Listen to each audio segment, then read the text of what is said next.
Introduce Robert Bailey. Robert Bailey is the Wall Street Journal bestselling author of the Jason Rich series, which include, I love these titles, Rich Justice, Rich Waters, and Rich Blood. The Josephus Payne series featuring The Wrong Side and Legacy of Lies, and the award-winning McMurtry and Drake legal thriller series, including The Final Reckoning, The Last Trial, Between Black and White, and The Professor. Hey. He is also the author of the inspirational novel, The Golfer's Carol. The Boomerang is Bailey's 11th novel. He lives in Huntsville, Alabama with his wife, Dixie. They are the proud parents of 3 children, 2 dogs, and 2 cats. All right, well,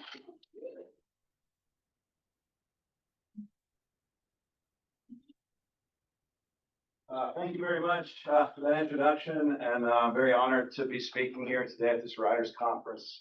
Thank Kim Roper for inviting me to be here. What she's doing here with this summit is really exciting, and I'm happy to be a part of it, and I'm excited for App State and this community, because it really is cool to get to hear from other writers. You know, I really enjoyed Sarah's presentation, although now I'm going to have to take some words out of it. But it's really, you always learn something. I like to hear other writers' stories. We all have our own story of how we got to where we are. And so what I was going to do is tell you my story, my dance, so to speak, and tell you a little bit about my books, and then offer some encouragement in terms of getting to the end, which are my very 2 favorite words in the English language. It's what you write when you finish the book, the end. A big, bold, a little bit bigger font, and it's always a big moment. And, if you don't ever get to the end, then you don't ever get your book published. So many people I've talked to along the way in writers' conferences have this great idea, this great story, but they just haven't finished it yet. And so I think, to me, that's what it's all about.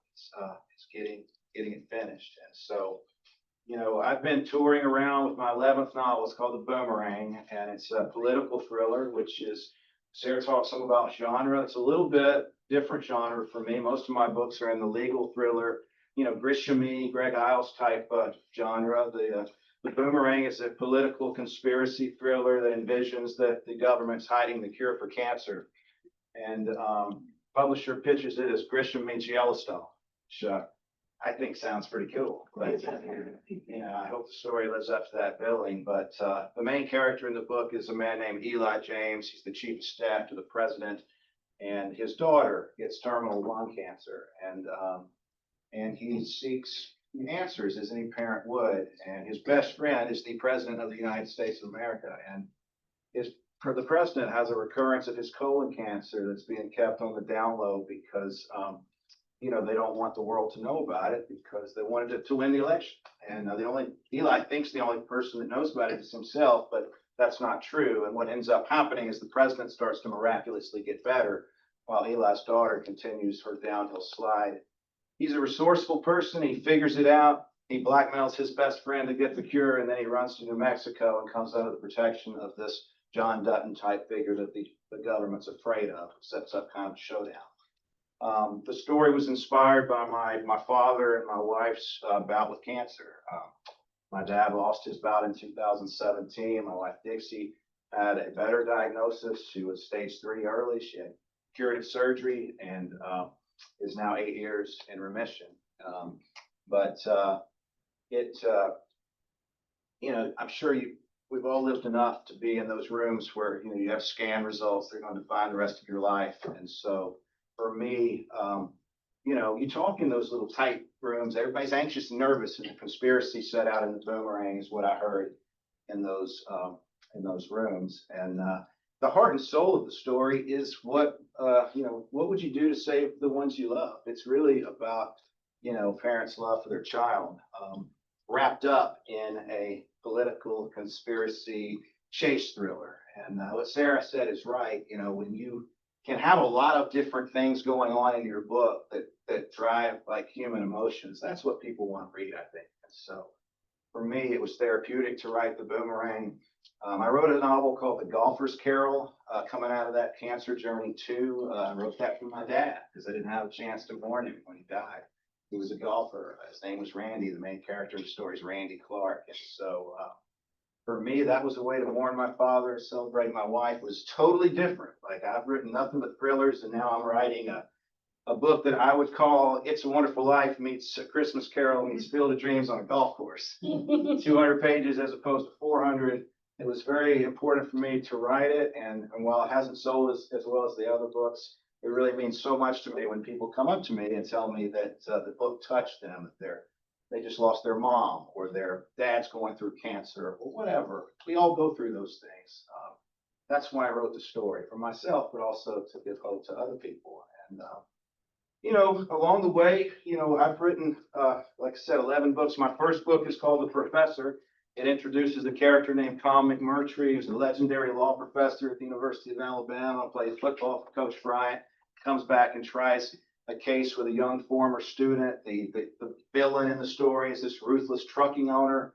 And, that was really, my first foray into fiction was The Professor, and it spawned a 4-book McMurtry and Drake series, which was really never the point. I just wanted to write a book. And then it became a series which spun off to the Bo Cephas Haynes series, which is 2 books set in Pulaski, Tennessee. It features a character named Bo Cephas Haynes, my favorite name in all my books. I love Bo's name. And he is an African-American lawyer in Pulaski whose father was murdered by the Ku Klux Klan when he was just a small child. He grows up to be a lawyer seeking justice for the people that did it. And Bo has a lot of conflict in his life. And I really love that character. We did Legacy of Lies on the Wrong Side with him. And then the Jason Rich series, what happens in the publishing world is you have a little success and then the publisher wants something new. And so I always keep this little notebook of ideas with me. And I was a lawyer at the time. I still am a lawyer, but I was practicing. I was doing a lot of traveling, travel up and down I-65. What do you see? See the billboards, one after another. And so I thought it would be cool to write a story about a billboard lawyer. And of course, the billboard lawyer's got to have a good name that's going to look good on a billboard. And so my name was Jason Rich, in an accident, get rich. Call 1-800-GET-RICH. And so I actually have a friend in the state bar office, who's the general counsel. And I said, Roman, don't tell me yes or no. Just tell me if it's possible that I could get an advertisement like this passed. He was like, well, no, his last name being Rich, it's possible. I can't help but notice, and of course I said, that's all I want to do. That's good, thanks. And but I have noticed that there are a few similar billboards now. I think there's a Get Norris and Get something else. And of course, and Alex is the one that really has made a fortune doing that. And so, he has utilized that to promote his practice, and it obviously works. But for me, that character was, Jason Rich is kind of a scoundrel. The first time you meet him, he's being disciplined by the Alabama State Bar for being drunk at a deposition, which, you can't do that. And so I didn't think readers would like him. And it turns out that readers love scoundrels. They love to read about people with a lot of conflict in their life. Conflict is what drives these thrillers. So the Jason Rich series spawned 3 books, and then The Boomerang is what we have out now. The process for me, started when I was in grade school. I learned how to read in the 1st grade. That's when we learned how to read back in my day. I did not take to it quick. I was a slow learner, and when I finally got to reading well, I love to read fiction. The Bobbsey Twin books. Anybody read the Bobbsey Twins when they were young? Bobbsey Twins in the country, Bobbsey Twins at the seashore, and then you can read all the great middle grade books. Beverly Cleary, Judy Blume. 2nd grade, I remember my favorite part of school was when our teacher, I was in the 2nd grade, we had this attractive, 2nd grade woman teacher, and I probably had a crush on her, and she read Super Fudge by Beverly Cleary. It's the best book, my favorite part of the day. And then, all the great Beverly Cleary books, Encyclopedia Brown. You get into high school, you read the classics, Steinbeck and On the Pearl and the Mice and Men, Grace Wrath. And I think I talked about this in the lunch panel, To Kill a Mockingbird, such a great story. Remember where I was in my house when I read it, it's just really impactful. And then, when I was growing up, there's this lawyer in South Haven, Mississippi that starts selling legal thrillers, at first right out of the back of his truck. But John Grisham, came out with A Time to Kill, I think in the late 80s. And the book that made Grisham a star was The Firm. A Time to Kill is my favorite of his, and he had a really hard time. If you ever are really down on yourself, remember that John Grisham couldn't get anybody to read or buy A Time to Kill. And then he sold the movie rights to the firm, and everybody discovered everything that he wrote. And the first 5 Grisham books were hugely influential for me. Pelican Brief, Rainmaker, Chamber, all of them. They're so good. Scott Turow came out around the same time with Presumed Innocent, and just so many great books. You read then, and I did read some in college. I didn't read probably as much as I would have liked to, but my last year, I went to a small college called Davidson in North Carolina. My last semester, there was a real live author that was doing a little workshop, creative writing workshop. I'd never tried it before. The only thing I'd ever done was journal, in high school. I wrote a journal my senior year of high school. And because our teacher required it. It's a good way to start, actually, because it just kind of, stream of consciousness, flow of writing. I still do that a little bit. I start every day now with a little gratitude journal where I write 10 things I'm thankful for. And a lot of those are repetitive, but just to get the juices flowing, I think it helps. This class wrote 4 short stories that were awful. I mean, just terrible. I found one of them the other day, very sophomoric, written by somebody that had not experienced much life. But, I think I got enough comments to think there might be something there. I wrote a short story that was like 55 pages long. It was way too long for a short story. And the guy was like, this would be a pretty good novel. And so, anyway, I got into law school, and I started having this idea of what would happen if a law professor actually had to try a case. And it was a smart aleck idea at the time, and but it stuck with me, and that's always kind of been the case for me. I'm a situational writer. Like, I think of a situation. Law professor returns to the courtroom to try a case after 30 years of being in the classroom, and so that's what stuck with me. And then you start building the character. All right, I want this law professor to be like a legend, So how do you make somebody a legend in the state of Alabama? Put them on one of Coach Bryant's teams. And for me, that was easy. Grew up, yes, ma'am, no, ma'am, roll tide. And so it was real easy for me to think of that kind of person. I'd coached one of Billy Neighbors' sons in soccer, and I've been around him. My dad had told me, my Batman and Robin were like Leroy Jordan and Joe Namath. And so it was real simple for me to kind of think of that character and how he would be. And then, and so I started to write the book. And around this time, I read the book Stephen King on Writing, which I'm sure you probably all have read. If you haven't read it, it's really I think it's must read for any aspiring writer. Not because it's magical, but because it's so practical, I mean, Stephen King isn't going to give you the magic to, oh, there it is, there's the formula. It's just so practical, the commandment to read a lot, write a lot, so true. And when I was trying to write The Professor, I really did read everything. I don't know that they're, surely it's so subjective. I mean, what you think is the Mona Lisa, I'm going to think is, not. And so, but I do think that there is something to books that are being read by a whole lot of people. And so what I tried to do is read the books I wanted to read, the books by Sandra Brown, and I'm a huge fan. Any Sandra Brown fans in here?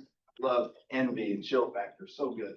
But I wanted to read books that were popular. I read all the Twilight books, not because I had an interest really in YA books or, fantasy, but because they were popular and I loved them, Beyond the Vampires, it's really a great love story, and she is a great writer. She writes a book that's easy to read. And so, and then I read all the Harry Potter books. Nobody does backstory better than J.K. Rowling. That's what Stephen King says in his book. And he's right. I mean, she basically sums up the whole, what happened before in the first 2 pages in a way that's not boring. And that's really hard to do. As a writer of series books, it is hard to not give this information dump of what's happened before and do it in a way that's not boring. She is the master at it. And so I read a lot of books. I wrote The Professor. I wrote the prologue. I showed my wife. She was very encouraging. My wife has read every word. Well, I say she read all The Professor. She read all Between Black and White. Now I ruined the story for So she's my editor, but she's like, what, how does this sound? And so I'll tell her everything that's going to happen. And so now I've ruined it for her. But in the early days, she read everything. She loved it. She's very encouraging. I'll tell you this, though, I wouldn't tell everybody what you're doing. Not everybody's going to be supportive of your dreams. And a lot of times the people closest to you may not. I was lucky, but as much as I love my mom and dad, I didn't tell either one of them I was writing a book until after I had reached the end on the first one. Because I didn't want anybody to tell me that it was crazy or stupid. I should be focused on practicing law or being a father or whatever. I wanted to finish what I was doing. And so I would be careful about telegraphing your intentions too much because, you just external factors like that don't help you get to the end. And so I got to the end, I was so happy, I drank my favorite beer. I thought that what I had was a concise, well-written, just punch in your mouth, 850-page book, That's how naive I was, because none of you would have read this book. My mom did read it, just like Sarah. My mom's my first reader, and she loved it. She did love it. But anyway, it was too long. I tried to get published. I put it was 200,000 words, and I pressed send on the email. So I sent 5 queries out. I had not made it back from the coffee bar in my office to the computer before I had 5 rejections, and that's pretty crushing, I mean, I spent at that time, 4 years writing this book and got rejections that fast. And of course, quickly realized that they didn't read anything I sent. They just looked at 200,000 words. So you need to know how long the book is in your genre. A thriller is going to be 80 to 90,000 words for a first book debut. It's going to have to really, really be good to be longer than that. And so I knew it was too long, but that's the way I wrote. I was a pantser at that point, and I was a big on character. I love Michael Connelly's books, the way he sets up Los Angeles, and Harry Bosch looks at his house looking out over the hill, and the type of beer he drinks. He likes jazz music, all those details. That's what gets me into the story is the character. And so I had a lot of characterization chapters, which are important. But if you're doing them and not moving the plot at all, then they're not helping the reader out. So that was something I had to learn. So what happens to me is I'll come up with a new idea for a book while I'm writing the current book. It's kind of a procrastination thing, I think, really. But I'll come up with something sexier than what I'm looking at here, and I'll look over here, and so I will. So I came up with this idea for Between Black and White. And I wrote out a little, back cover summary of it. Sounded good. And so when I finished The Professor and it wasn't going anywhere, I got the rejections. I wrote Between Black and White. And I got 400 pages in and was not close to the end. I was really demoralized at this point, but stubborn because I really liked this character. I thought that this was going to be a good book. So I finished it and it was 650 pages, still way too long, but getting better. And at that point, I went back to The Professor and I was like, let's figure out a way to get Bo into The Professor, because in 800 pages, I didn't have Bo Stevens-Haynes. And if you've read that book, then he's the central figure in the story. And so I figured out kind of what The Professor was going to be about. That story is really a redemption story about Tom. And I had a whole lot of Rick Drake in it. Rick Drake was the young lawyer who I identified with in the story. And so when you write a book, you really need to know what it is about. Who are you featuring in the story? And for me, I got lost on the way to the end with all these Rick Drake chapters because I was a young lawyer and I identified with him. And I thought that was going to be cool and exciting. And once I read it, I realized that that's not really the story I wanted to tell. So I went back to the drawing board and I got The Professor down to a little over 400 pages. It was about 115,000 words, still too long at that point, but much better. I went back to the same 5 agents. And this time 3 of them asked to read it. So that's when I knew, things were looking up. And the process from there went to, 8. I think I queried 100 agents, 30 of them asked to read it. I ended up getting 2 offers. I went with the bigger agency first. And this lady was really sweet. She had some changes she wanted me to make to the book. I made those changes. This process went 5 months, and at the end of that process, she said, "Your book is great, but I don't want to represent thrillers anymore. I want to represent cookbooks." I was in Andalusia at the time, in the middle of depositions that had canceled. And I was at like a Beef O'Grady's or something. Really a low point in the history of public. And so I sent Liza an email that night, my current agent, and I said, "I have made a disastrous mistake. Can we talk about my book again?" And my current agent, Liza Fleisig, who's also Georgina's agent, she said she was so like welcoming, like welcome home is what she said. And I knew I was at the right place then. And I had my literary agent, which is the first step to being traditionally published. And then Liza has the contacts within the industry, knows where to send the book. And so we packaged it and we went out. And this was at the time when I'm sure you've heard of The Lovely Bones by Alice Sebold. So we got very close with the Little Brown folks. The editor that edited that book really loved the professor. Got to the boardroom where, the editor pitches it to other editors. They all have to come to a decision.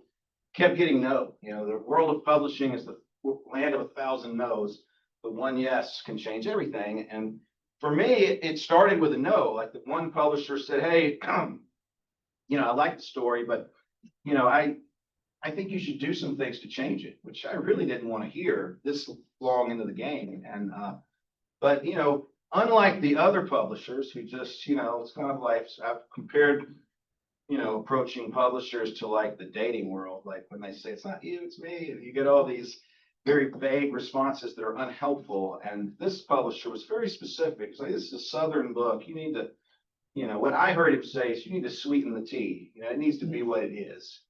And which was freeing because I had a bunch of things in the story that I thought people wouldn't like. I was trying to make everybody happy and pleased. And so I put some things back in the story.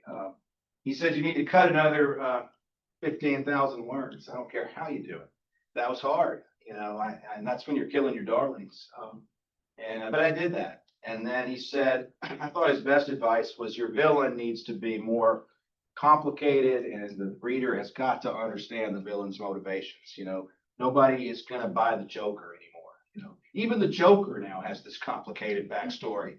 And so, and that has really helped over the years. I think it's when you write thrillers, you don't want the villain to overpower the protagonist, but you do want the reader. The reader's not going to be afraid of the villain if they don't understand why he or she is so bad. And so I think that's really important. It was great advice.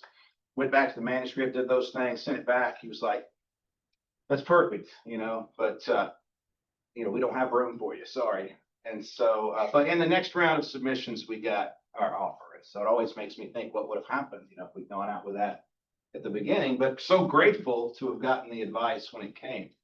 The other big break that I got was that Liza, who was very aggressive, was like, "We need somebody that everybody knows to say something nice about your story." And that's called getting a blurb, which is not the easiest thing for an unpublished author to do. It's almost impossible. I sent probably 100 requests out to all my heroes, Grisham, Baldacci, Craig, the Longmire writer, I can't remember his last name, Craig Johnson, Greg Isles, and Sandra Brown. I sent a lot of requests to read it. They were all very nice. They all said no. Mark Childress said no, but he said, "Hey, come back to me when you're published and I'll read it for blurb." One person said yes, and it was Winston Groom, who wrote Forrest Gump. Did not know him, and sent him a cold message on his website. He read it, must have read it, and said, "Send me the book." And then a week later, I had the blurb that still dons the cover. And it always makes me think you never know what somebody's going to do for you unless you ask them. And publishing really is the world of 1,000 no's, but one yes can really help. So we had Winston's blurb, we had a new draft. We got our deal, which at that point was a tiny deal. I mean, my deal was not like Sarah's deal. It was a get groceries deal. And, but I was so proud of it. It was Exhibit A Books, an imprint of Angry Robot, a overseas publisher. I didn't care, they were going to publish my book. And they were going to publish the second book, which by then I was thinking of a series with Tom McMurtry in it. And so we're off, you know, and at that point, what ended up happening to me is, you know, the publisher ended up getting, you know, closing its doors. They kept putting the bigger publisher in the world, and each publishing company has like imprints under it. Well, Exhibit A closed, but Angry Robot kept the professor out there for like 99 cents on Amazon. So it's amazing what people buy for 99 cents. And so all of a sudden the professor's like fighting Gone Girl out for like #1 on a thriller. Y'all remember Gone Girl? Yeah. Anyway, for like a blink of an eye, you know, the professor was battling it out for #1 on the thriller list. And we got noticed by Thomas and Mercer, which is Amazon's thriller mystery imprint, and the rest is history. You know, they've published all of my books, except for The Golfer's Carol. The Golfer's Carol was published by Putnam, and it's the book's sold, you know, I think close to 1.5 million copies. And you know, it's a long process, long and windy. Everybody's story is different. You know, for me, along the way, I wrote 2 entire novels to the end that were in the drawer. You know, the first version of The Professor is nothing like the final draft of it. I mean, nothing. I mean, I guess there are a few chapters that are similar, but so much of it changed. Same with Between Black and White, and I really did. I mean, you know, Sarah talked about 10,000 hours. I do agree with what she said. I don't see how you can do this without putting those hours in. And I taught myself how to write that way. And I think what I learned most of all is how do you write something that still resonates character-wise while still moving. You know, transitions are so important in these stories. You know, you want to end a chapter and have the reader want to read the next chapter, read the first sentence in the next chapter, and, you know, they don't want to stop. And that is something that you know, it's something that you learn by doing. One of the things I've started to do, and it drives my wife crazy, but, you know, we'll be driving down the road and we'll be passing, like, I'm just going to make up a town, Quail Hollow, Arkansas. Something that sounds cool. That sounds cool to me. I just made it up out of thin air. Quail Hollow, Arkansas. You'll see a Buc-ee's on the side of the road. You know, and I'll say something like, the body was found 7 miles north of the Buc-ee's in Quail Hollow, Arkansas. You know, first line of a novel. You know, and so I practice those, and she'll be like, will you shut up? But I think there is a sense of, you know, how you start, how you finish a chapter, how you start the next chapter. I mean, if you read the folks that everybody is buying, you know, that's what magic is, I think. You know, Lee Child, you know, I don't think you have to enjoy the Reacher books to appreciate the first chapter of Killing Floor. You know, Killing Floor is Lee Child's first novel. To me, it's the masterclass in how to set up character, plot, and setting. And it's only like 4 pages long, but it is such a good first chapter. It should be taught. You know, Jack Reacher walks into Eno's diner. He orders his coffee and eggs. You know, he's big, he's tall, he doesn't say much. He sits down. The police lights are outside the window. The police officers are coming in. He knows he's about to be arrested. He knows he's about to be arrested for murder. He knows he just sets it up so perfect. It's impossible not to want to continue. And if you've watched the Reacher TV series, the way they do that first episode, the first time you see him in the TV series is exactly the way the book is, which made me want to watch the TV series even more. And so that is part of it is sort of setting up the story. The first chapter of Envy by Sandra Brown was like that for me. It just set up the story. This was kind of a backstory prologue. And you know, people say don't write. Has anybody heard that? Don't ever write a prologue. Yeah. I mean, all of that kind of advice is like, yeah, don't ever write one unless it's really great, like Sandra Brown's Envy was. And so anyway, so, you know, Nicholas Sparks wrote, I think, 4 novels in the drawer, you know, before The Notebook came out. You really do get so much better as you get to the end. And so how do you get there? You know, for me, I think deadlines are really important. You know, I think creating a sense of urgency. And what's the hardest thing to do as a writer? You got to make choices. You know, choices aren't going to be made unless there's some urgency to them. You know, it's kind of like trying to find, any of y'all have spouses and have trouble making a decision on where to go to dinner? You know, I mean, that's a constant in our family. And so, you know, just having to choose is important. And I think when you have a deadline, it really does help. And so when I was first starting out and now a publisher, I would create these internal deadlines. You know, I'm going to finish by blankety blank date. And then, of course, I'd give myself an extension, you know, but which would, you know, happen a few times. But I think having a purpose like that is helpful because then you can get some structure. And then, you know, having a daily habit. For me, you know, I started getting up at 4 in the morning. I'd write for a couple of hours before I'd go in and practice law. That's what worked for me. I've always been kind of a morning person, you know, in college, law school. When I was cramming for a test, I'd go to bed at 8 and I'd get up at 2. I was one of those crazy people. But whatever works for you. A lot of people like to write at night. You know, some people write, you know, in the afternoon. It's really very subjective and very, it's individual, you know, so don't think that if your style of how you're most effective doesn't match mine, that it won't be just as effective. And so for me, morning writing helped because the kids were asleep, you know, and I was still like, I think you're asleep, you're dreaming, and then you wake, you get to the computer. And for me, it was like dreaming with my eyes open. You know, I was still kind of in that sleep stage, and that helped me a little bit. You know, last year I retired from the practice of law, and I think as the book started to become successful and I do more of this kind of thing, you know, my schedule changed, and now, you know, I'll write from like 5:30 to 7 in the morning, and then I'll write from 8:30 to 11. If I'm still a mediator, so if I have a mediation, then I'll just do the morning session. If I have enough energy, I'll write afterwards. That being said, you know, it's a performance gig. It really is. You know, anybody that says you're going to have a balanced life as a writer is just, you know, there's a saying about, you know, don't blank down my back and tell me it's raining. I mean, it's just, I don't think that you can really have a balanced life as a writer because let's say you're reading a book and you really like it and you don't want to stop and you can't put it down and you stay up until 2 or 3 in the morning to finish it. Well, do you think that, I mean, I think for me to write a book like that, you know, I have to, the last 150 pages, a lot of times I'll write in a very intense sort of way because I know where it's going. Like, there's nothing better as a writer to know where it's going and to see how it's going to unfold. And then you're in the zone and you don't want to stop. And so the last 100 pages of Rich Justice I wrote in about a 22-hour, you know, nonstop, you know, time. Did the same thing with The Final Reckoning. I haven't done that with every book. Every book's different.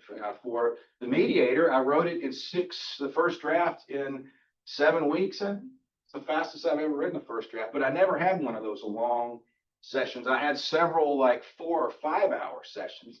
But so it's always a little different. But I do think that the intensity of it is helpful. I mean, for me, when you get that natural buzz of knowing where you're going and the characters start doing stuff that you weren't expecting, that's when it really gets good. And so I would, you know, I would encourage you to follow your instincts on that. However, you know, the words will pile up. You know, if you write 1,000, you know, King talks about how he tries to get 2,000 a day. You know, I try to get about 1,500 now. I used to just try to get 1,000. Now, the boxes I check are morning session, mid-morning session, because process to me is more important. You know, I can still check the box. Normally, if I do those 2 sessions, I'm going to be over 2,000 words. But if I'm thinking about 2,000 words, I might only get 1,800. It's kind of like the golfer that's trying to break 80 and keeps shooting 79 and 80 and 81. You know, if the golfer's just trying to hit each shot as well as he can, that's the only way you can go low. And so I think the same thing applies to writing. You want to have a session, write as well as you can, reach a stopping point. For me, when I hit a stopping point where I'm either tired or I know I'm going to have an interruption, I'll put in big, bold, black letters, you know, pick up here, you know, Rick and the Tony Dandle brothers to drive to the grocery store to, you know, meet up with Tyson Kate or something like that. And that will give me an idea of, in the heat of the moment, this is where I thought I was going, so I can pick up the next day and not lose my momentum.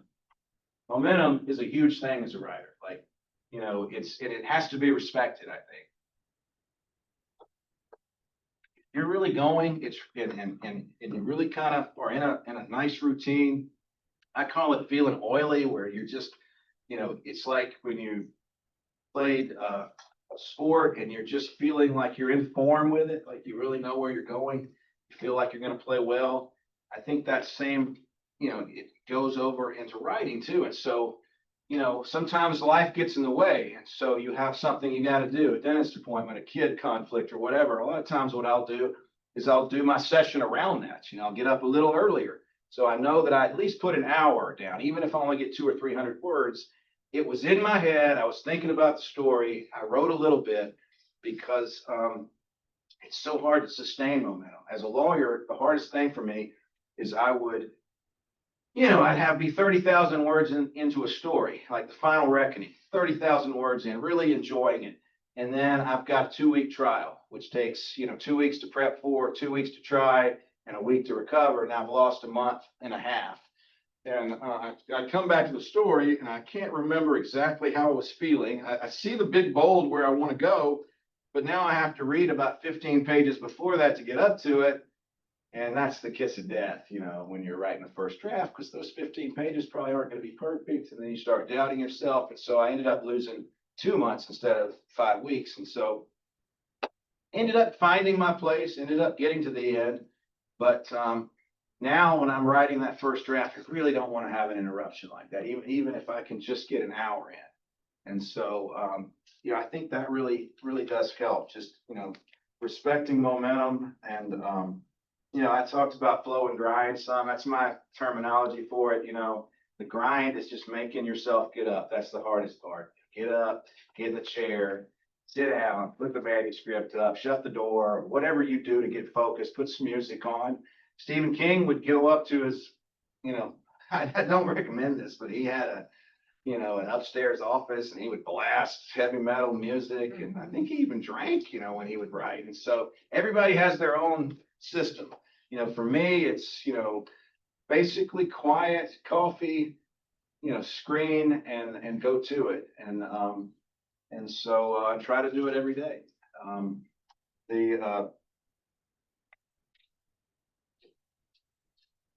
My favorite part of doing stuff like this is questions. So if you'll have any questions, I'd love to take them just as a break. Yeah. Perfect timing, because what you just shared is the story of my life. Like, I will start off with a great idea. I feel like I know exactly where I'm going, and then either there's an interruption or something I have to stop, and then I go back to it, and I'm like, what was I doing again? Where was I go? Or it goes off the rails from where I thought I was going. And then I find myself often lost in the woods after that. And so the title of your session drew me for that very reason. So I feel lost in the woods. But I start off really strong and with a great idea. And so I just wondered whether you had, like, how do you find your way back, sort of, and maybe it's not back, because maybe you never remember what you started out doing, but back to a path that gets you to the end. The question. It's so interesting. So a lot of times that can be as simple as, you know, writing a little bit of dialogue in a scene, you know, writing a scene, you know, really getting down to, instead of the forest, just a tree, you know, let's just do this. There's a scene in one of the Yellowstone episodes where John Dutton is out and he's raking hay in the barn, and somebody's asking him, boss, we got people that can do this. Like, this is a task I can finish. You know, I think finishing a task, you know, being able to complete, like, whatever part that's got you hung up, you know, pushing through, even if it's not perfect, but just moving forward from it, maybe, and then going into the next thing that maybe is a little bit, you know, you're more excited about, and then coming back to that with fresh eyes in the editing part of it. You know, it is difficult. You know, I'm writing right now, you know, I'm working on my next book. It's called The Mediator. You know, didn't plan on being a method writer, but it seems to be happening because now I'm mediating cases and I'm writing this book about the mediator. And, you know, I feel like I wrote a decent first draft. It was okay. And then I had a little more time because I finished it earlier and I was working on the second draft, and I don't have anybody else in the room but me. And now I'm just fighting myself all the time, about have I said enough to make the setting good? Have I, expanded the character enough? This is the first time I've had a female hero. All my other characters have been basically male heroes with strong supporting female characters. Now, the Legacy of Lies book has General Helen Lewis and Bo Stevens Haynes, and they kind of share the stage in that story. And she's probably as close to a starring role for a female as I've had. But it scares me to death a little bit. I don't want people to read it and go, well, guy writing a girl, he makes, cringe, cringe, cringe all the way through it. And so I'm very, hard on myself when I read stuff like that. And I had a cringe statement in the first draft, the very first time I introduced Max. Her name's Max Ringo, which I think is a cool name. If you disagree, you're wrong. Just kidding. But Max, first introduction, I've got this. I won't even tell you what it was because all of you women will just cringe. It's so awful. And so Now you have to tell. Yeah, totally. I don't want to. You can't do that. I'm full of it, you know? Yeah, but. Oh, no, I'm not gonna do it. But anyway, take that out, I make it more authentic and real to her. And I get my editorial letter back from my developmental editor who I've worked with before, who's great.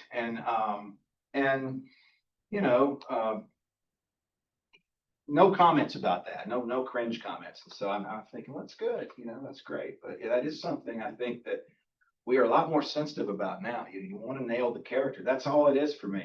The character's got to be believable to the readers. And so I feel like I really like a lot of the women I've written.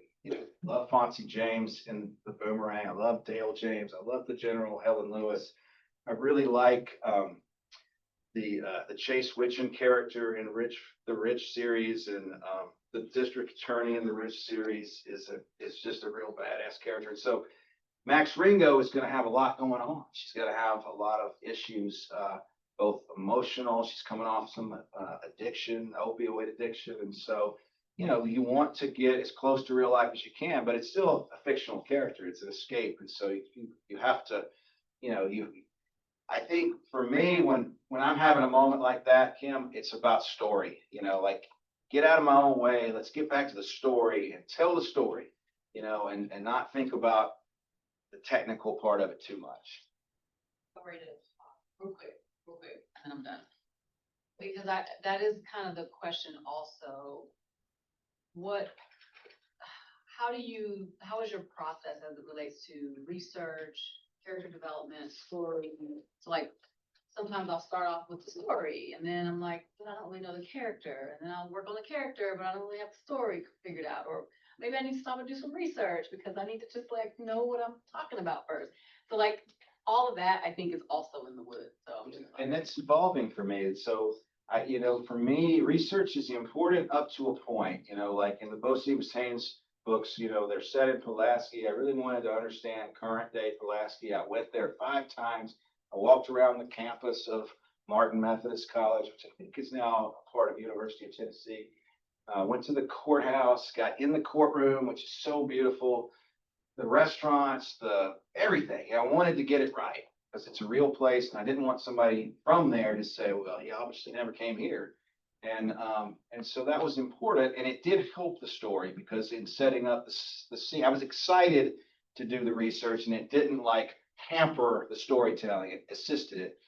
I think sometimes like it can hamper the storytelling. Like if my current book is set in Huntsville. First book I've set in my hometown, which also scares me to death. I'm probably gonna need therapy after I write this story. A female hero in my hometown. And when you write a book in your hometown, you're always worried that people are gonna think, well, that character is clearly based on that person, which it never is. But and so, but Huntsville there's some things going on in the story and the government contracting things.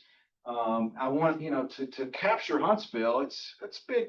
There's still the rural towns that front and adjacent to Huntsville, but then you've got the Rocket City missile defense and all that. And so I want it to resonate, but I don't want to wear people out with it so that they're bored. And the professor, I had 6 or 7 pages of jury selection in the first draft of that book. And Dixie was like, do I have to read all this? I mean, it's kind of boring. And I was like, well, it's so important, it's like the most important thing to pick the jury. I was like, yeah, but do I have to read it? And so I think you have to be sensitive to like that. I mean, if it's boring, I know it's kind of patronizing, but even if it's important, cover it in a sentence or two. Now I cover jury selection almost always in a paragraph at most, because it really is, unless you're writing a book called The Runaway Jury, that's all about a jury, and then that's different. That's different. And so, that balance between I need to do research, but it's tightening me up, and I don't want to write the story because I need to do the research. That's when research to me is not helpful, and I'd almost rather be wrong and go ahead and tell the story and then come back and correct what I've made a mistake on, then go out and get the exact right answer. And so, because the most fun part about this is making it up as you go. I mean, even with a synopsis now I do a 6 to 10 page synopsis. It's kind of loose. I know how it's going to begin. I pretty much know how it's going to end. And then I have sort of a general flow of a narrative, not an outline. Outline tightens me up, a narrative flow of how I think the book is going to go. But that allows me to take a dirt road, which sometimes is a lot of fun. The problem with pantsing is your dirt road will go on forever. And that, for me, that wasn't productive. And so now I've got sort of a narrative flow. Other writers are different, man. Grisham, he outlines everything. I mean, he's the ultimate plotter, and he has it all outlined, and it's obviously been phenomenally successful for him. Greg Iles writes an outline or writes a synopsis because his publisher requires it. He puts it in a drawer. He never looks at it again. Stephen King has written countless books by the seat of his pants. And so every writer has their own. You have to find it yourself by doing it, really. And when you find it, then you'll know it, and then it'll become easier. It doesn't get easier to write. You get better at writing because you do it more and you get your process. You're still hard on yourself and you still have to make those choices, but you do get better, I think. Okay, we have time for one more question. I'm sorry. Maybe two if it's really fast. You had your hand up for a while. Yeah, just your relationship with your editors or whatever. Do you have an attitude that when you have a conflict with your editor, do you have any successes of where you went with the editor's points of view, or do you have greater success when you stick with your instinct? I think that, my publisher, they sell a lot of books. They have a lot of input on what sells. And so when I have listened to my publisher, a lot of times we argue over title. The original title for Rich Blood was The Gaslighter, which I loved, because the main character's sister is a complete gaslighter and she's crazy. And I thought it would be the perfect title, and I really didn't want to change it. And the publisher said, we love it too, but it's not a horror movie. It's not a horror book. And so it's confusing. It's going to be confusing to readers. And so we ended up changing it to Rich Blood. And then they wanted to do Rich Waters for book 2 and keep the Rich title in it, which I thought was cheesy, and didn't like it at first. And, but it's been really successful for John Sanford with the Prey novels. And so there is something to branding. And so when Rich Justice came along, I was like, this is working. And so I think there is a method to their madness. Now, there have been times when I was adamant, in The Professor, I think we ended up with a timeline of the 2009 and 10 timeframe. And they wanted it to be in 2013 or 14, because I started writing that book in 2002. And so the time frame in the book really didn't matter that much. But because it's kind of a timeline, and there's not a lot of things that would date that story. But I really wanted Billy Neighbors to be in the story. Like I wanted him to make a cameo in the story because he was on that 61 team that is referenced. Tom is a fictional member of that team, and Billy Neighbors died in 2008, I think. And so, whenever he died, I wanted him to be alive in real life for the story. And I did put my foot down on that, and they were okay with it. And so I think that you do have to trust your instincts, but sometimes you also have to say, do I want people to read this book? And do I want people to read it? And do I want, and you also have to sort of, and I hate to ask this question of myself, but could I be wrong? Have I been right about everything in my life? No. And so I think, the beta readers are important. I do have about 6 people that will read my stories all the time. And, but it's not an objective group. It's my mom, it's my best friend from law school, my 4 best friends from college. And so my father-in-law, and each of these people brings a different thing to it. I'm not a gun person. My father-in-law has 45 guns in his house. He quickly can tell me if I've made a mistake with a gun, which I always do. And invariably I will make mistakes. I don't know anything about them. And so each person will read, and if 2 or 3 of them are all bored by the same passage, if one person says they were offended by something, if 3 people say it, maybe yes. I mean, is it worth whatever it is it worth, that you might offend 1,000 people, if you're by just taking it out. And I think the same when I get into the editing stage, and my editor will bring things up. The editor brings all this experience to the table, and a lot of times we'll talk it out and reach a compromise. And so, I've been fortunate to have kind of it does feel like a team at that point. So it's been kind of a little bit of both. I've got time for one more. We're actually over. Over, okay. But we're all here, and we can definitely meet after and chat in the hall. I do want to say, let's give them a big hand.